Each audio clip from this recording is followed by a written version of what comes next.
A tough loss for the Vikings that they must rebound from. Hello, everybody. Terry Bennett here on the Lago Vista Football Show, brought to you by the Lago Vista Football Booster Club. As the Vikings fall to Gerald 35-16 in a game that was just really, really weird.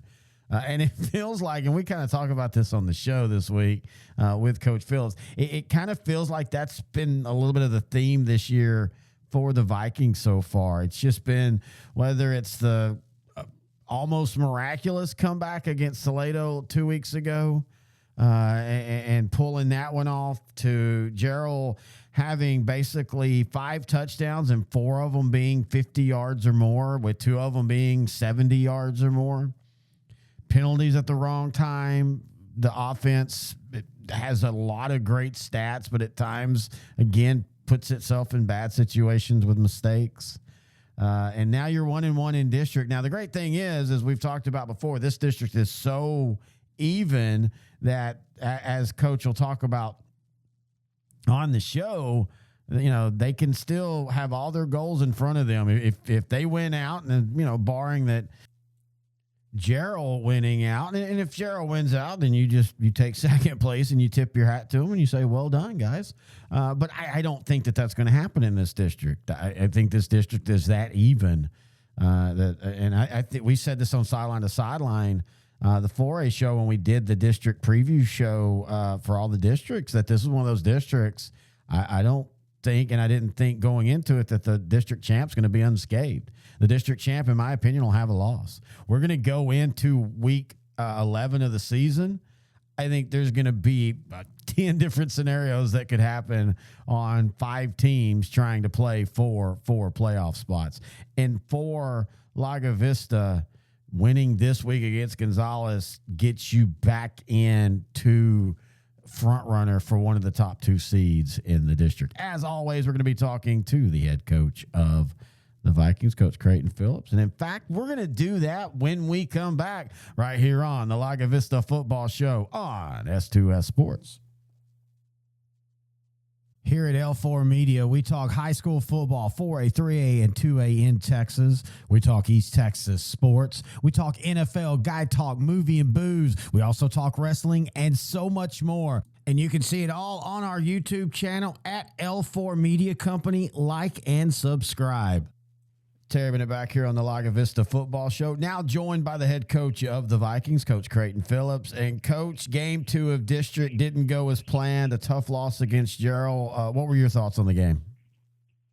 Didn't go as planned, maybe a little bit of an understatement.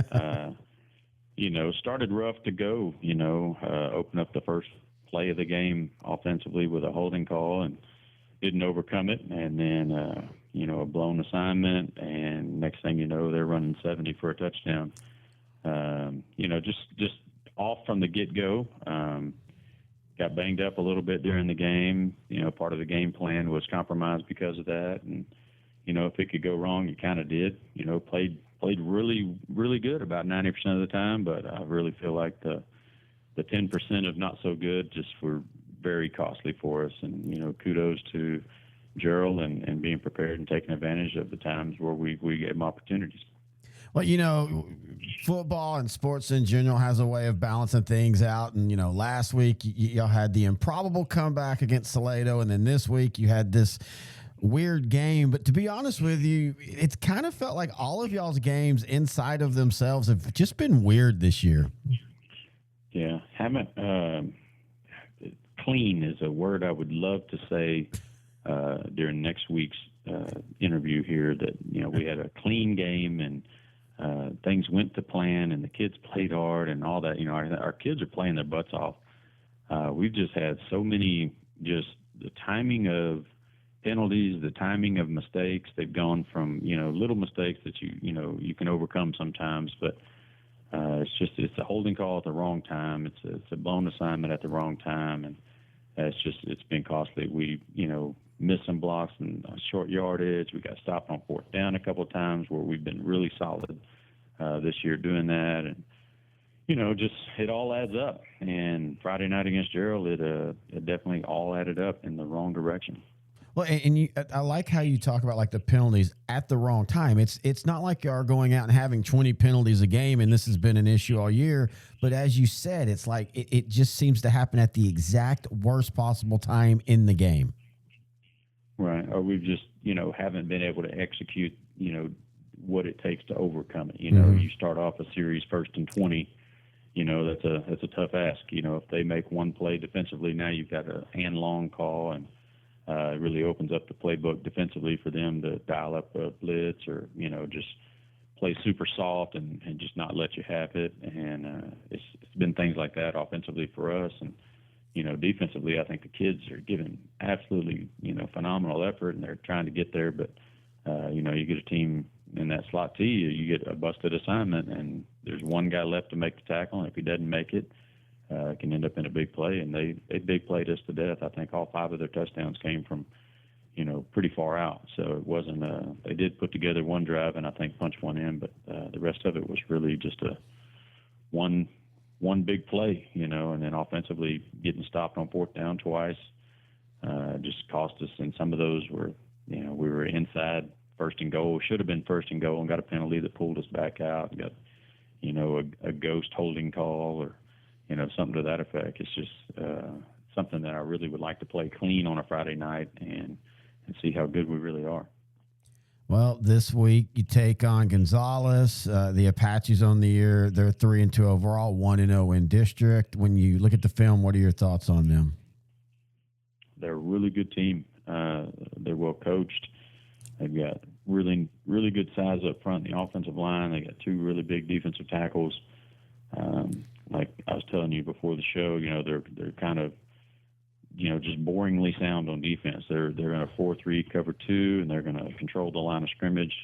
2 excellent defensive ends and 2 really big tackles, and they're going to really control that C gap to C gap area, let their linebackers run and make tackles, and the secondary is going to, they're just not going to bust. They're going to stay real soft and, let you, they'll let you catch some, but they're going to be there pretty much, right away to make a tackle. And they've had several interceptions on tip balls because they're in the vicinity. They're coming.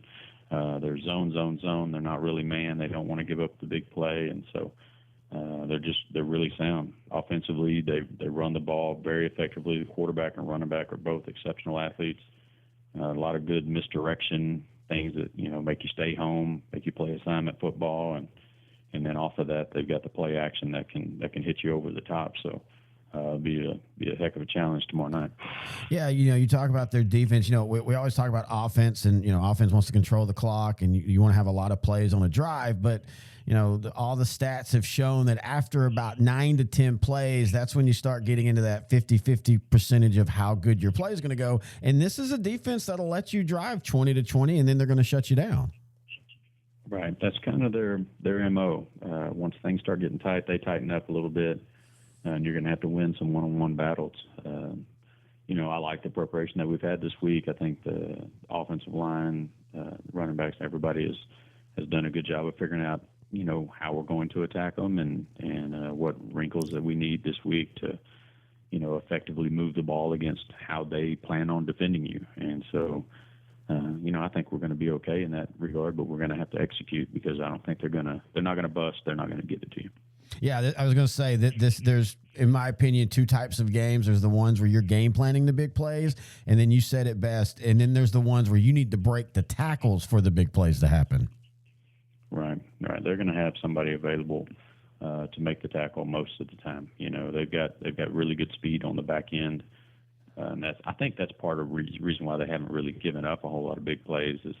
Whereas something gets through the first line or the second line of defense, the secondary guys, they show up pretty quick and get you down. So they do a good job tackling in space and working. So it'll be interesting to see how we can manipulate what we know about them and what they believe in themselves and how we can move the ball effectively. Well, the first 2 weeks of district has shown what you and I have talked about on the show this year with the new district teams. There's not that dividing line between the top 3 teams or 4 teams and then everybody else. And the great thing about that for y'all is you lose this game, but I mean, you still have your goals in front of you if you take care of the rest of your schedule.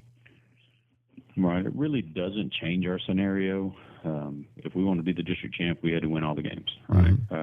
This loss, provided Gerald doesn't win out, still puts us at district champ, but we have to win out. I think we're good enough to do that. I think, again, the word clean just continues to come to mind. If we've got to play a clean game, we've got to do assignment football defensively. We've got to execute offensively, and we can't shoot ourselves in the foot. And so that's what I'm looking for Friday night.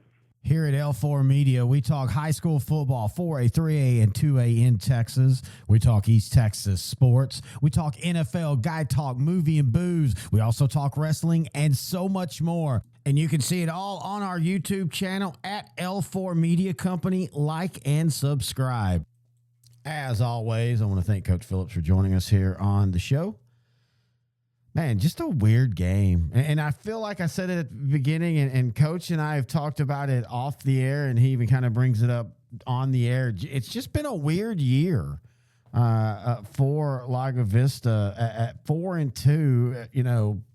Just if a mistake is made, it's at the exact worst possible time. He was kind of talking about that before we started recording. Like, you tip your hat to Gerald's offense, that slot team, man. It's really good. Coach Hare was at Lago Vista. And it just felt like every time a guy missed a tackle or a gap wasn't completely covered correctly, that happens 100 times in football games. And, usually a play will happen, but, it gets covered up. I can't tell you, even on great plays, how many mistakes are shown when you watch the film that you go, oh, well, I'm glad that the quarterback got sacked because the wide receiver was wide open. Or I'm glad the backside linebacker shot the gap perfectly on the other side and was able to tackle the running back because the gap that the running back was going through was wide open. Well, in this game, all those mistakes, every time, Gerald took advantage of it and those big plays. And that's a good running back.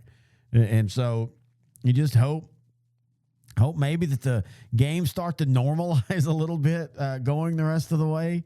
Again, everything is still out in front for Lago Vista as far as where they want to go with the district championship. And for me, a district championship or a 2 seed. It's such a different playoff experience when you're the first 2 seeds than when you're a 3rd, and especially, of course, a 4th seed because you're guaranteed to be playing a district champ.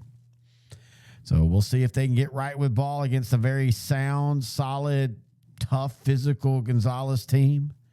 And hopefully we'll be talking next week about a 2-1 district record for the Vikings. Either way, we'll be back next week right here on the Lago Vista Football Show on S2S Sports, part of L4 Media.